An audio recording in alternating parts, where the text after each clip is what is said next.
Hi, Jim. How are you? Good morning, Brendan. How are you? Good.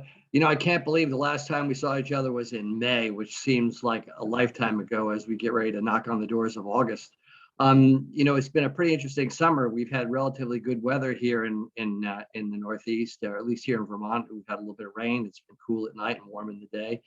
The rest of the country hasn't fared as well. But you've been traveling a little bit too, and I noticed that you've been really busy. There's a new event coming up uh, for all of us fly fishing fanatics addicts.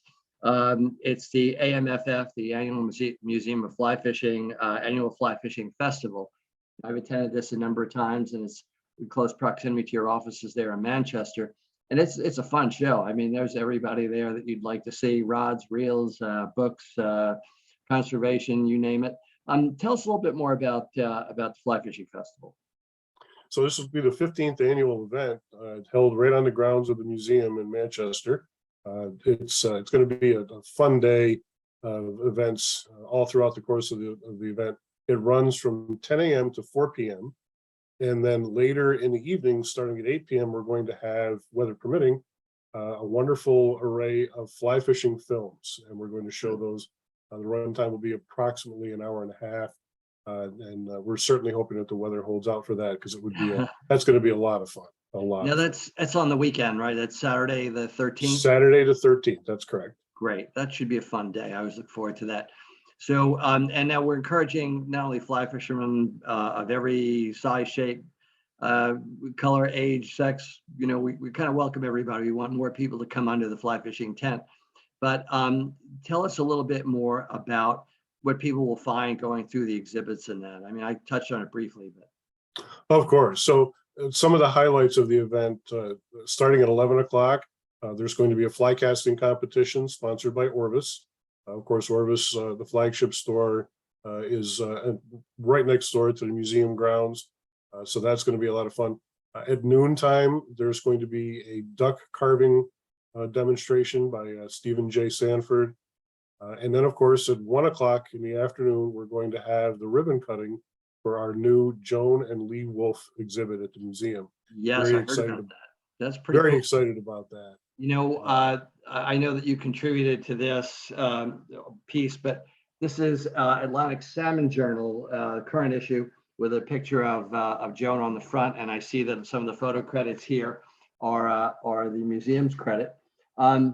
I've met Joan Wolf a number of times in the past. When I was the publisher of Outdoor Life, we had an annual event where we brought a lot of newbies, a lot of people that had never been exposed to the outdoors, to a day of sort of instruction and exposure.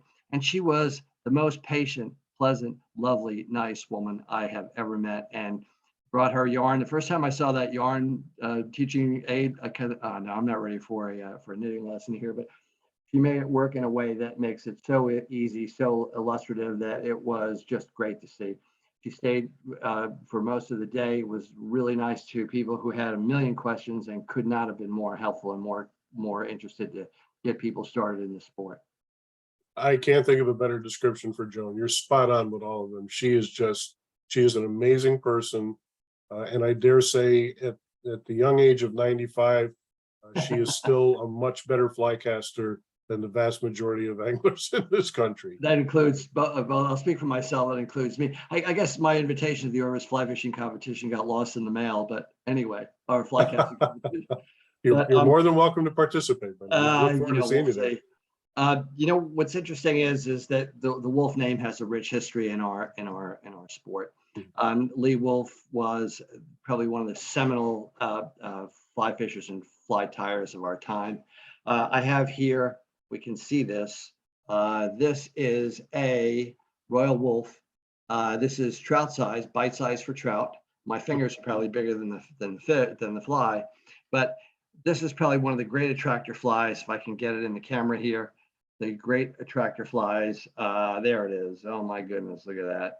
One of the great attractor flies. I've used this fly successfully on trout in our part of the world. I actually caught a grilled salmon in miserable weather in New Brunswick a number of years ago. The guide was kind of wrestling with the boat. The weather was turning bad, and we raised one fish the entire morning. And I said, you know what?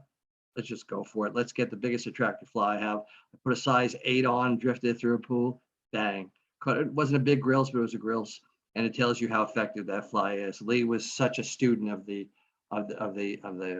trout's behavior and understood what it takes to attract a salmonid, that it's one of my greatest go-to flies again, and again. Yeah. Well, Lee was very famous for challenging the norm. He did not accept things for the sake of just kind of following the crowd. So a lot of things that Lee was involved with really resonated with current anglers. A prime example is some of the flies, the royal wolf flies, the white wolf, the gray wolf.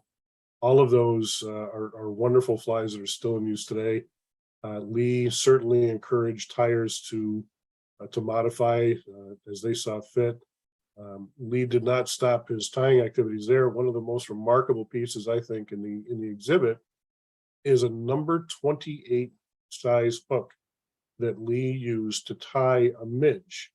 Now, what's remarkable about that is two things. Number one, the fly tyer trying to tie with a vise a number 28 size hook is a challenge unto itself. Without a doubt. Lee would accomplish this without the use of a vise.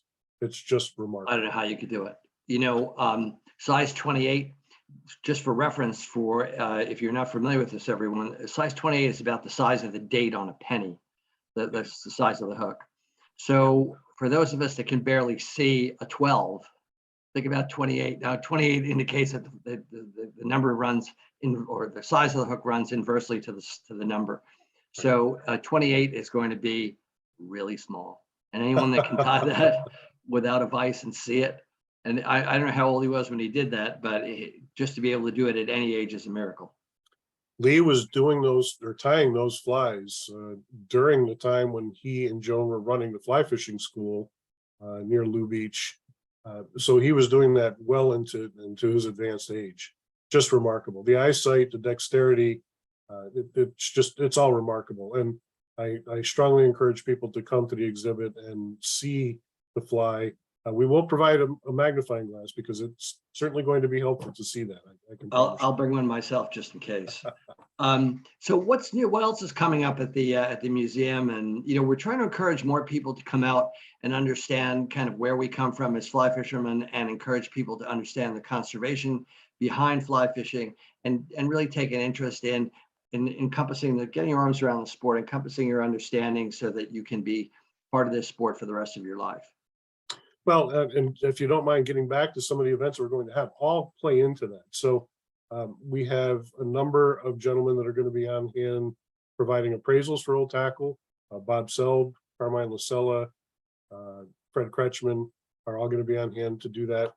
We have Rachel Finn is going to be giving lessons in casting. So if you're a beginner or an advanced caster looking to improve, Rachel will be on hand to help you with that. Great. So all of those, and there's events for the children that are going to take place all day. We'll have a raffle, of course. And of course, the museum for that day is free admission. So again, I strongly encourage people to come on out and enjoy the day. It's going to be a tremendous event. Really looking forward to this. It sounds great. I've never been disappointed. I've always had a great time there. There's plenty to look at. There's plenty of tackle to buy, plenty of tackle to look at, plenty of people to ask questions of. It's all good. Oh yeah.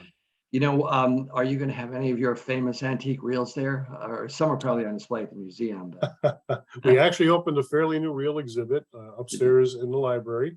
good. So I encourage people to go up and take a look at that. It's a display that encompasses more than a century of fly fishing reel innovations.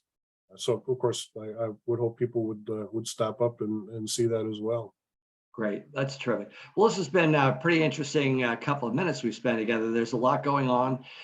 It's August, and we think that, this is a great time to be in this part of the world. It's a lovely area. There's plenty of accommodations. We'd encourage people who are interested in the sport, whether you're experienced or whether you're just curious, just come and enjoy yourself and have a great day here in Southern Vermont. Yep, we welcome everyone. Great. I'm glad to hear that. Hey, it was great to talk to you. I'm hoping that we get a chance to see each other. You're going to be pretty busy, but I'll make sure I check in and say hello. And it was great to see you, Jim. It's always a pleasure to have you. Good to see you, Brendan. Thanks for having me. Take care. Bye-bye. Bye-bye.